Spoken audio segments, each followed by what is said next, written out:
What's up, guys? Neil Orfield here, and I'm going to show you how I will be setting up my fantasy cruncher for the Sunday NFC Championship game between the Eagles and the Niners. I'll be setting up here for the largest field GPP on FanDuel. While you're coming in, please do like the video, subscribe to the channel if you haven't already, and hit that notification button so you can get alerts when our shows go live. Okay, first thing I'm going to do here is rearrange my columns. I've got a quick view saved.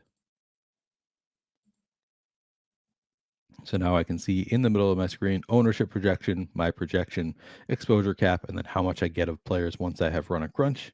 Next, I am going to set an exposure cap on players in the MVP spot specifically at 20%. Again, not a magical number. It is a number that I use most frequently. I think it just spreads out the ownership of players in the MVP spot. So now I can get nobody more than 20%. All right, next I am going to sort by projection and remove players from my player pool who have a projection of 0. This will save me some time when I'm making groups later. So now these players won't be showing up. I won't have to go through all of them when I am making groups.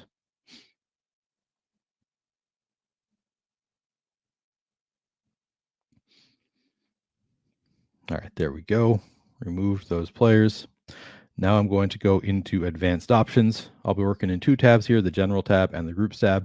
Starting in the general tab, unique players per lineup, I'm going to leave at 1. If you are making 40 or fewer lineups, I'd recommend changing this to 2 for the sake of diversifying your lineup set.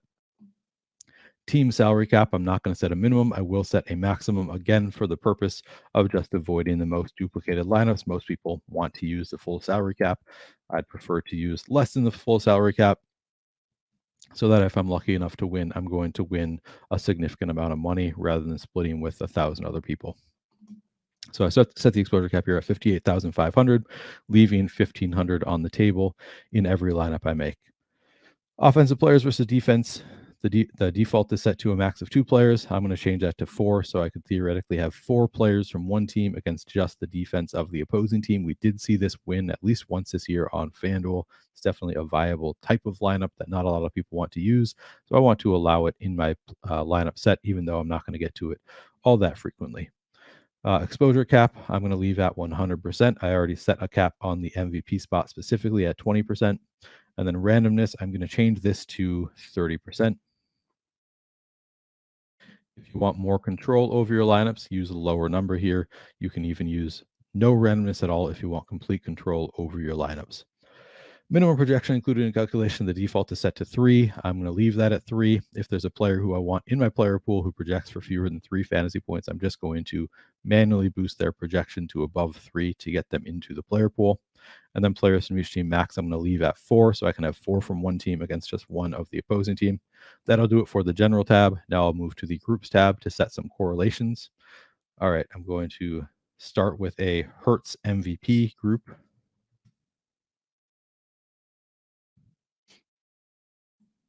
So I find Hertz in the MVP spot, make him my key player. And then I'm going to sort by position. And I'm going to add all of the Eagles pass catchers to a secondary group.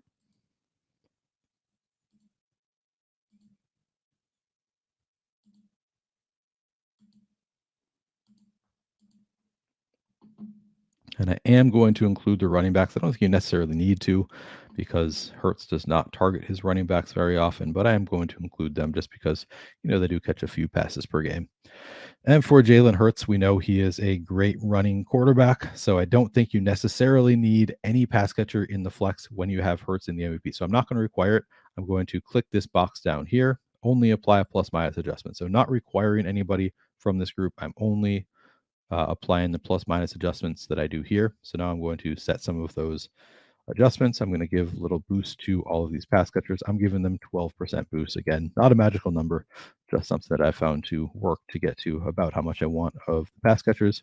And then for the running backs, I usually set a little bit of a lower number here. I'm going to use 4%. All right, that's going to do it for that group. All I'm saying is if you've got Hurts a captain, give a little boost to these pass catchers, make it a little bit more likely that I get them into my lineups. Next, I'm going to make a Purdy MVP group. I'm going to find Brock Purdy in the MVP spot, make him my key player. And then I'm going to add all of these Niners pass catchers to the secondary group.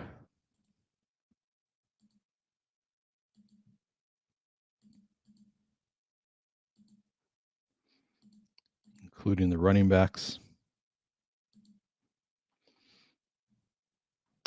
And then for this group, for Brock Purdy, clearly not as good of a runner as Jalen Hurts. I'm going to want at least one pass catcher from the Niners in any lineup that has Brock Purdy a captain, preferably multiple. So I'm only going to require one here, but I am also going to give boost to make it more likely that I get to multiple in some of these lineups.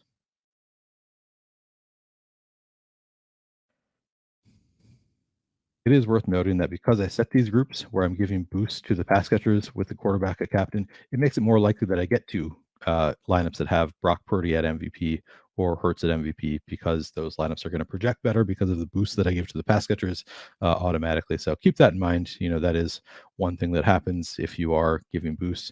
You could then go back and say, give a thumbs down. If you don't want that effect, you could go give a thumbs down to these quarterbacks in the MVP spot. I'm not going to. I don't mind having a good number of lineups that have Hurts or Purdy at MVP, but just something to keep in mind. Okay, I'm going to create one more group here, and it's going to be a Purdy flex group.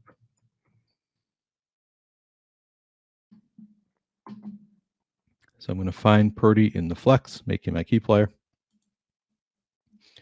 And then same thing, add all these Niners pass catchers to a secondary group.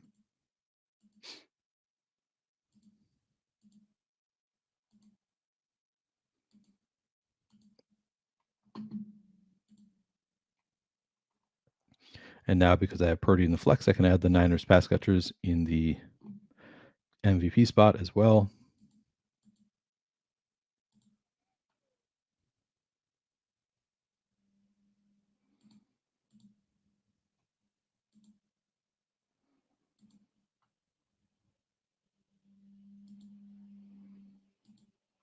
Okay, looks good. And that's all I'm doing for this group. All I'm saying is if I've got Brock Purdy in the flex, I want at least one pass catcher from the Niners somewhere else in my lineup, be it in the MVP spot or the util spot. You don't necessarily need to set this group on FanDuel. Obviously, Purdy has the upside to run for a touchdown. There are ways for him to get there without bringing along a pass catcher in the flex spot. But in general, I do prefer having a pass catcher. So I am going to require it in this group. But again, you don't necessarily need to set this group. If you weren't going to do that, I would at least set a group where I say apply plus minus adjustments and give some boost to the pass catchers. But again, it's possible for Purdy to get there without a pass catcher. It's just more likely that he is going to bring along a pass catcher if he's in the optimal lineup. All right, so that's going to do it for the groups. Now I'm going to crunch out 150 lineups. You know what I did immediately the first time I won 6 figures in a DFS contest? I converted my trial membership to Stokastic, awesome at the time, to a full annual subscription. That's because I knew these were the best tools in the industry. That was 2019, and they've gotten even better since then. Well, good news, you can get access to these same tools without winning 6 figures first with a great offer from BetMGM.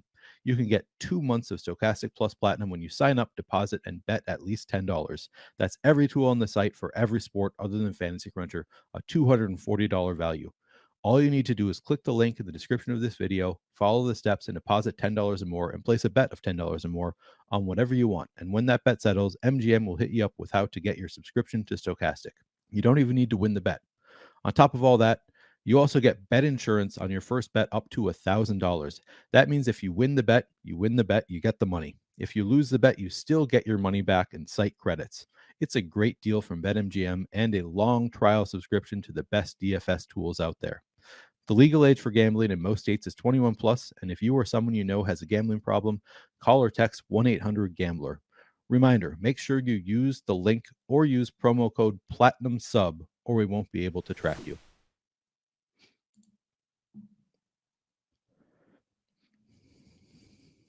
And I should note, I changed this drop down to use my projections. You need to do that if you are playing the way I do, where you're adjusting projections incrementally.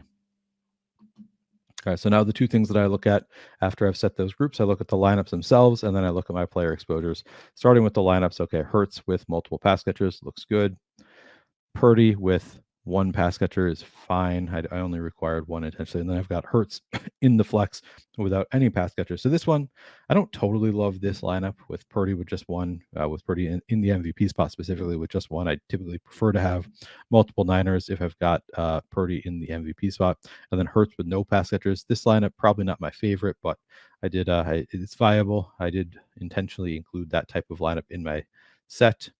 All right, here we've got Hurts with Goddard. Another one, Hurts naked, no pass catchers. Again, probably fine.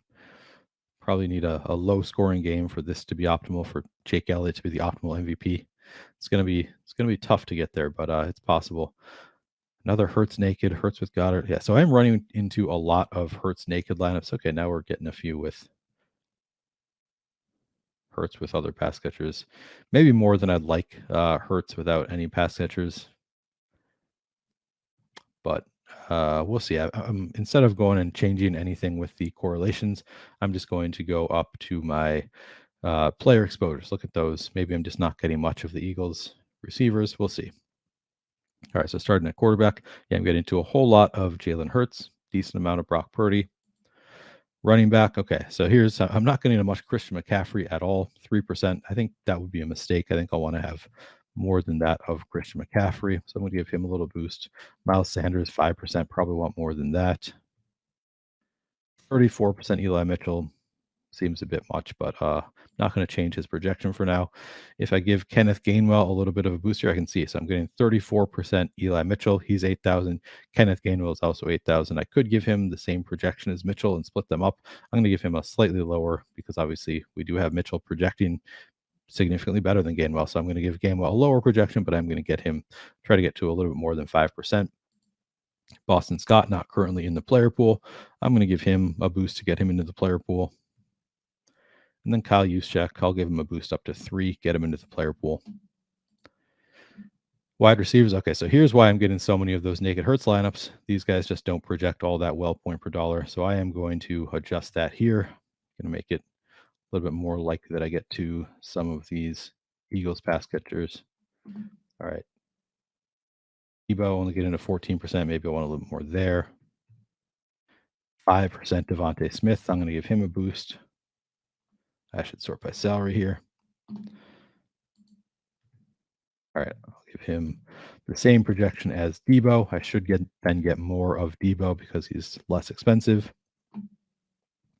Already getting to 45% Ayuk. He projects really well point per dollar. Maybe I want a little bit more Juwan Jennings, Quez Watkins. I'll get Zach Pascal into the player pool. Terry McLeod, don't know that I necessarily want to play him, but I'll get him into the player pool. All right, tight ends getting to a whole lot of Dallas Goedert, not getting to any George Kittle. I'm going to fix that. I want to have some George Kittle in my lineups. He has been playing well with Brock Purdy. And then these other tight ends, if you want them in your player pool, again, you can just give them, I'm guessing again, this happened in the DraftKings video. I end up getting to a ton of them if I set it at 3, but we'll see. All right, kickers, already getting to a good amount. I'm not going to change their projections. I'll probably get a little bit less now because I have given boosts elsewhere and projections are all relative. Yeah, and then DST, maybe I want a little bit more of the defenses. Again.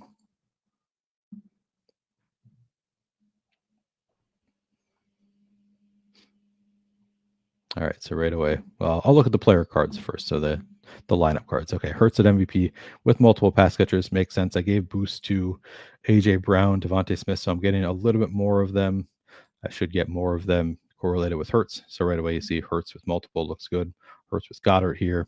Okay, naked Hurts. I'm running into it some. Here we've got Hurts with Boston Scott.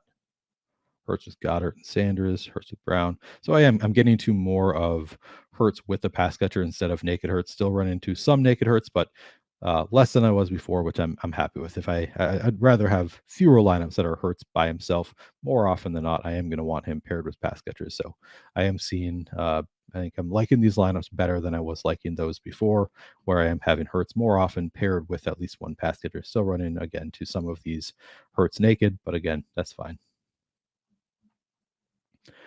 Okay, and then looking at the actual player exposures, yeah, so I got a lot less of the defenses after making adjustments elsewhere. So this is, I'm only going to do one more crunch here.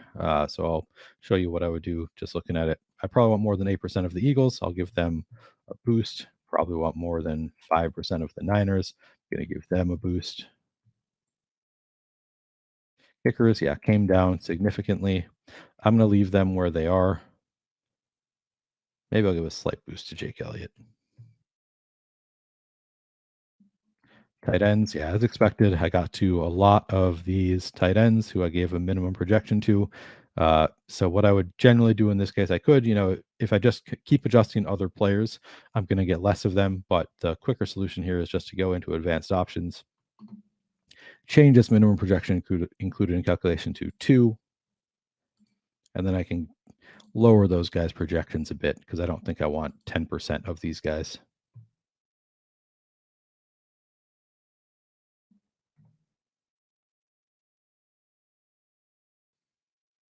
And then I think I want some more George Kittle, so I'll bring him up a bit.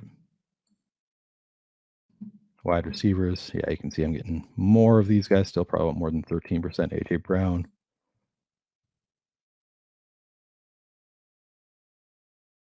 Not getting too much Juwan Jennings. Give him a boost.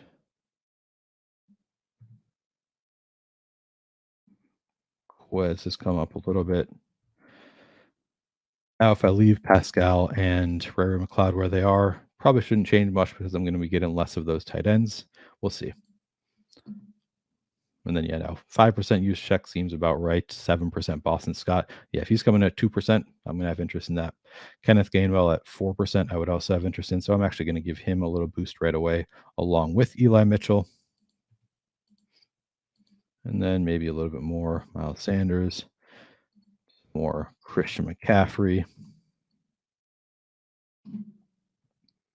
And then I'll crunch again. These seem fine to me.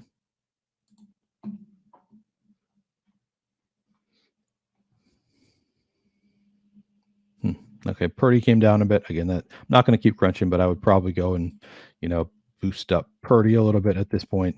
Probably about more than 13% there. Maybe give him bigger boost. I did expect Hurts to come down because I gave the boost to Christian McCaffrey. It's tough to fit them both in there. Yeah, so I got a little bit more McCaffrey, a little bit less Hurts. Probably continue doing that. Even those out a little bit. Still not getting much Miles Sanders. Give him a little boost. But again, I'm not going to keep doing this over and over, but this is generally things are going in the right direction, getting a little bit more Boston Scott, Kenneth Gainwell, who are just not coming in with much ownership. Probably want more than the field on these guys. Eli Mitchell right around the field seems about right. Use check at 4% feels fine. Yeah, getting just a little bit of these guys. Honestly, don't want a ton of Zach Pascal or Ray McLeod. I don't feel strongly that either of them is likely to do well. Again, maybe still want to keep going up on my A.J. Brown exposure. Devontae Smith as well. Still getting a fine amount of Debo, Ayuk. And now I probably don't want 25% Juwan Jennings. Getting closer to where I want to be. And yeah, as you can see, these tight ends, I was able to lower their projections now, getting to a more reasonable number. Still a fair amount of the kickers. Probably a fine amount of the defenses. So I think these lineups are getting closer to where I want them to be, and that's all it is. Just looking at the lineups themselves. Do they correlate the way I want them to? If they don't, you go into groups, make little adjustments here or there, and then the player exposures, just seeing if I'm getting to approximately how much I want of different players. And I just crunch out until I am happy with my exposure levels, happy with the correlations in my lineups, and then I submit. So that is the process for me. Hope you can find some success using this or a similar process. Good luck.